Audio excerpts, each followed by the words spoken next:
Alhamdulillah, Bismillahi wa salatu wa salam ala Rasulillah, amma ba'd.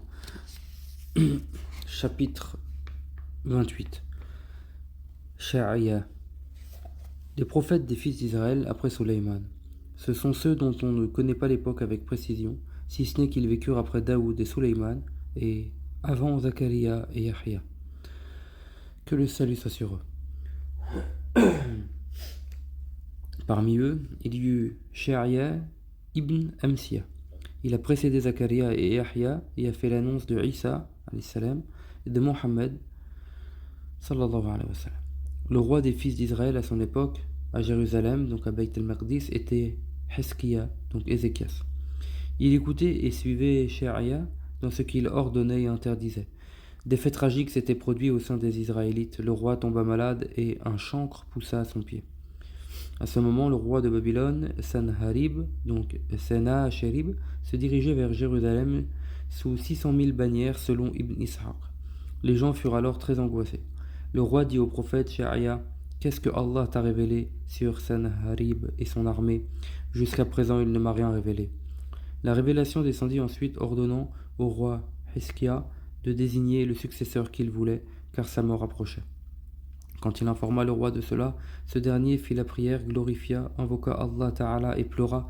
Il montra toute son humilité à Allah Subhanahu wa Ta'ala, confiant en lui et patient. « Mon Dieu, dit-il, Seigneur de tous les maîtres et maître des idoles, ô bienfaiteur miséricordieux, toi qui n'es pris par aucune somnolence ou sommeil, évoque-moi par ma science, mes œuvres et ma justice pour les fils d'Israël. Tout cela provenait de toi, et tu le sais mieux que moi-même ce que je cache ou laisse apparaître. Et ce que je cache ou laisse apparaître t'appartient. » Allah Ta'ala l'exauça et lui fit miséricorde. Il révéla à Sha'aya de lui annoncer qu'il avait fait grâce à ses pleurs, qu'il avait reporté le terme de sa vie de 15 ans et l'avait sauvé de son ennemi Sanharib. Lorsqu'il lui apprit cela, sa douleur disparut, ainsi que la peine et l'affliction. Il se prosterna et dit alors: « Mon Dieu, tu es celui qui donne le royaume à qui tu veux et l'enlève à qui tu veux. Tu rends puissant qui tu veux et rabaisse qui tu veux. Tu es le connaisseur du caché et de l'apparent, le premier et le dernier, l'apparent et le subtil. Tu fais grâce et exauces l'invocation des accablés. » Lorsqu'il releva la tête, Allah Ta'ala révéla à Sha'aya de prescrire au roi de prendre le jus de la figue et de le disposer sur son chancre comme remède à son mal. Donc rappelez-vous son chancre qu'il avait au pied. Donc il lui a dit de prendre un peu du jus de figue et d'en mettre dessus, et que cela suffirait pour guérir son problème. Il le fit donc, et il guérit alors. Allah Ta'ala répondit: « La mort dans l'armée de Sanharib, et au matin tous périrent, si ce n'est Sanharib et 5 de ses compagnons. Parmi ceux-ci, il y avait qui? Il y avait Nabuchodonosor. Le roi des Israélites les fit capturer et enchaîner et les fit exhiber dans tout le pays comme peine et humiliation pendant 70 jours. Chacun avait une ration de 2 pains d'orge par jour et on les jeta ensuite en prison. Allah Ta'ala révéla à Sha'aya d'ordonner au roi de les renvoyer dans leur pays afin qu'ils avertissent leur peuple de ce qui les avait frappés.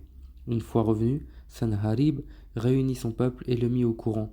Les sorciers et les devins lui dirent alors: « Nous t'avions informé sur leur Seigneur et leurs prophètes, mais tu ne nous as pas obéi. Or c'est une communauté que nul ne peut dominer du fait de leur Seigneur. » Sanharib, donc Sennacherib, mourut 700 ans après. Ibn Ishaq ajoute: « Quand Ézéchias, roi des fils d'Israël, mourut, les troubles et les méfaits apparurent parmi eux. Le Très-Haut fit descendre alors la révélation à Sha'aya, qui s'adressa à eux, les exhorta, les rappela à Allah et les avertit de sa rigueur et de son châtiment s'ils n'obéissaient pas et le démentaient.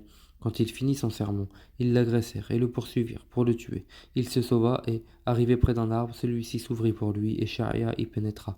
Shaitan le rejoignit, prit la frange de son vêtement et la fit apparaître à l'extérieur de l'arbre. Quand les poursuivants virent celle-ci, ils prirent une scie, coupèrent l'arbre avec le prophète qui s'y trouvait.